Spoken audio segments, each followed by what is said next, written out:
Alright folks, if you could please take your seats, we're about to enter the wormhole, so I hope everybody bought a dinner first. Nice. Jerry, step over there and lock yourself in the escape pod.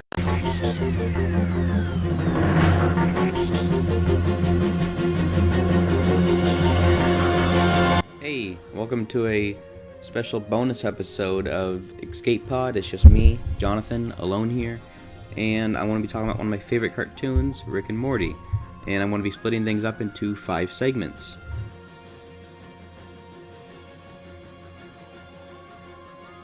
With Season 3 being over right now, I'm wondering, is it truly over? They started it at a surprise, so could they end it at a surprise too? It makes me wonder. The finale was kind of unsatisfying, and they said that there would be 14 episodes, so it's possible that Dan Harmon, is trying to hide those extra 4 episodes and that they're all holiday specials with Halloween, Thanksgiving, Christmas, and New Year. That would be kind of cool, but it's kind of unlikely. I don't think Rick and Morty would ever do that type of thing, but I'd like to see it. It's something I've thought about. It's unlikely. I didn't want to make its own dedicated video because I know people would say, no, it's been confirmed here, or there's an article here saying that Dan Harmon isn't going to do former episodes and that he's working on season 4 now. But, it's always possible that they have something up their sleeves because you never know what they're working on in those offices, especially when they premiered the season at a surprise. So it's possible that they have more. Welcome to McDonald's. Can I take your order? Yeah, I'd like to get a 10-piece McNugget and a bunch of the Szechuan sauce. Like, as much as you're allowed to give. Part 2 is get over the damn sauce. This Szechuan sauce fiasco has been talked about a million times on other YouTube channels. I first heard about it on Critical's channel, Penguins Zero, where he made a really funny rhyming video about the pandemonium that went on, and then everyone else started talking about it. Review Tech USA made a video. PewDiePie kept making another video. And then it's been everywhere on social media. And it's just sad that people got so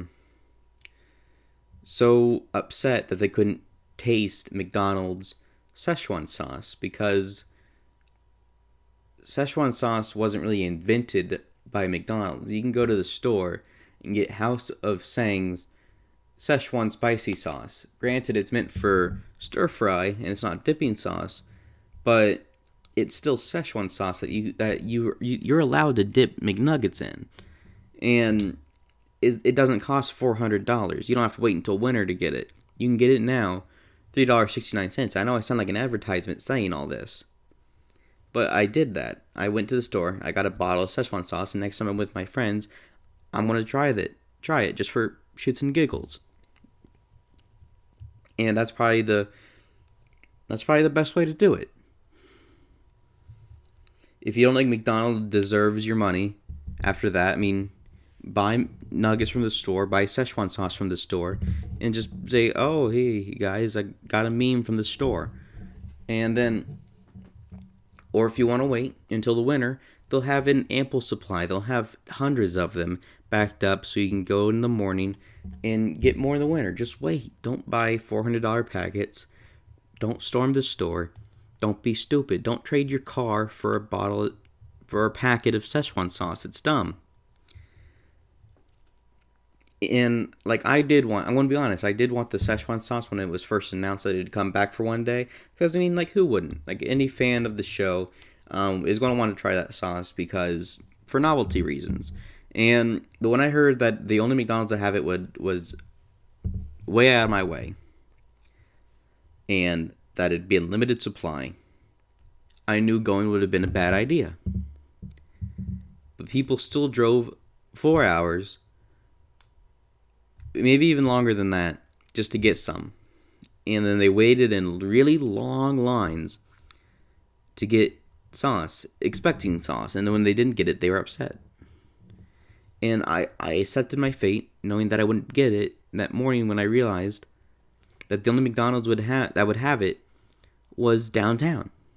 So I didn't go, and just waited until they'd bring it back, because I knew they would. The demand is so high, and McDonald's sees so much money in this, that there's no way they wouldn't do it. So don't be a dumbass and buy Szechuan sauce off of eBay. Just give it a minute. Or go to the store like I did. He found us! I told you we shouldn't have gone to the same cabin as last time. Well, we're not going anywhere. This ends now. Part 3 is that the season 3 finale just sucked ass. It was funny. It had its charm. The animation was beautiful. But it was very unsatisfying. And the reason I say this is because it didn't really have its high sci-fi concept that all the other episodes did. Like, all of them had, like, this really interesting ideas behind it that made me want to watch the episode for 20 minutes. But season 3, I don't know, just Rick fighting the president for a while, I guess. And then the ending was my problem with it, because the season 1 ending left them, it set up for the season 2, right? Where they unfreeze time. It led to one of my favorite episodes of season 2 premiere, where they go around like the 4th dimension and there's all the different possibilities. And then the season 2 finale sets up for season 3, where Rick has to get out of jail. What does season 3 end for? Nothing. This is why I half believe that it's not even over. Is because it just sets up for nothing. There's no plot set up. There's no suspense. Not even the post-credits, like with Mr. Poopy Butthole, of course. Like, he had to be in there. It wouldn't be Rick and Morty's finale without him. Made me feel like there would be anything. And it just doesn't feel like it's over. It really felt like a throwaway episode. Well, what'd you find out? Whoa, what are you gonna do, kill me? No, I'm not gonna kill you. I'm gonna kill myself. Part 4 is, of course, I want to talk about something else that everyone has been talking about lately, is the Rick and Morty fans.